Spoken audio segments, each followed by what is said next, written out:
Welcome back to the final episode of our series on Sun Tzu's The Art of War. We've covered strategic thinking, tactical execution, and now we'll dive into mastering conflict and relationships, a critical aspect of Sun Tzu's teachings. Sun Tzu's greatest insight was that the best way to win a conflict is to avoid it altogether. His concept of winning without fighting is beautifully illustrated in the story of how he advised King Helu of Wu to avoid a direct confrontation with the much stronger state of Chu. Instead of engaging in a potentially devastating war, Sun Tzu recommended forming alliances and using diplomatic strategies to weaken Chu's position before any military action was taken. In everyday life, this principle reminds us that often the best way to resolve conflicts is through prevention and smart planning rather than confrontation.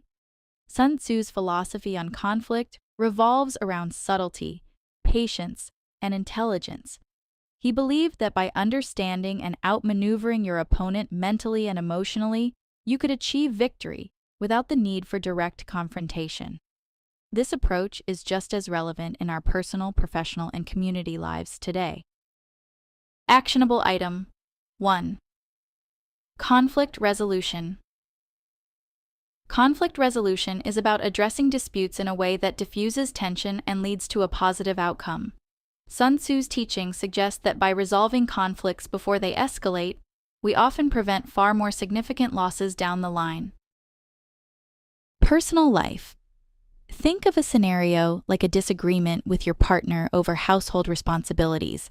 Instead of escalating into an argument, Sun Tzu would advise stepping back, understanding their perspective, and defusing the tension by calmly discussing each other's expectations.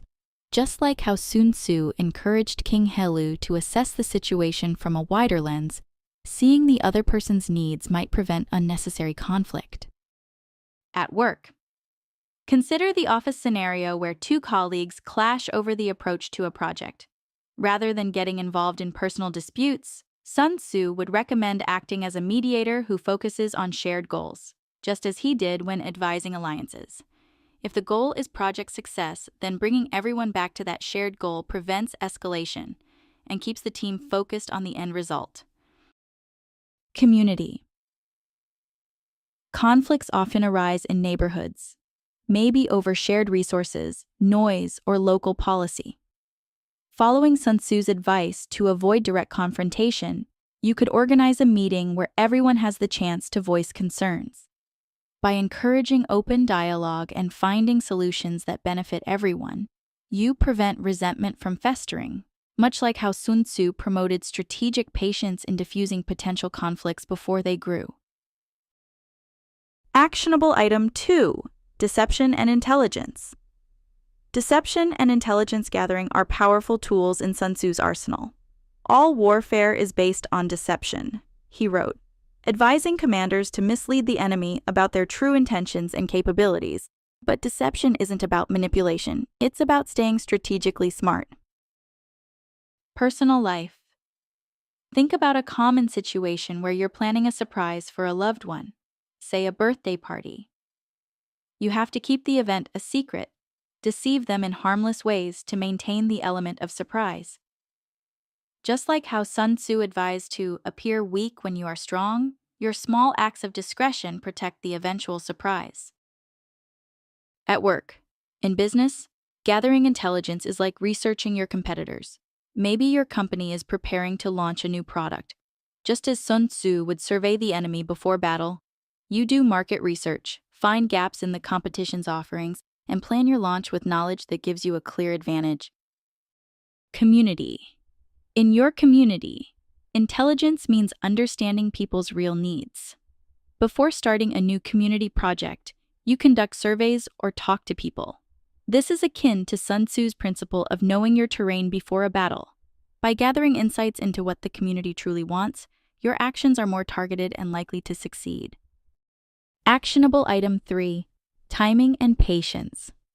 Sun Tzu emphasized the importance of waiting for the right moment to act, rather than rushing into a decision.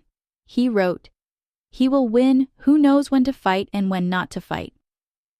Personal life. Consider how timing is crucial in big decisions, such as buying a house. Sun Tzu's principle of patience means waiting for the right financial moment, ensuring that everything aligns before making a commitment. Rushing into a poorly thought-out battle could lead to disaster. At work. In your job, imagine you're negotiating a contract with a new client. Rather than rushing the process to secure a deal, Sun Tzu's advice would be to wait until conditions are favorable, perhaps waiting for the client to express greater interest, ensuring you're negotiating from a position of strength. Community. In community projects, launching an initiative too early can backfire. Whether it's building a new park or starting a local campaign, Sun Tzu would advise patience. Ensure the community is engaged, the timing is right, and the groundwork is laid. A well-timed initiative has a far higher chance of succeeding, just as Sun Tzu knew when to strike in battle. To conclude, conflict resolution, deception, intelligence, and timing are vital components of mastering both relationships and challenges in life. Sun Tzu's teachings offer timeless wisdom that, when applied correctly, can lead to success in any area of life. Following his insights, we can all learn to navigate life's challenges with more clarity, patience, and strategy. Thanks for joining us on this journey through time. If you like this video, give it a thumbs up and subscribe for more videos like this one. And don't forget, share your thoughts in the comments below. Until next time, stay curious and stay inspired.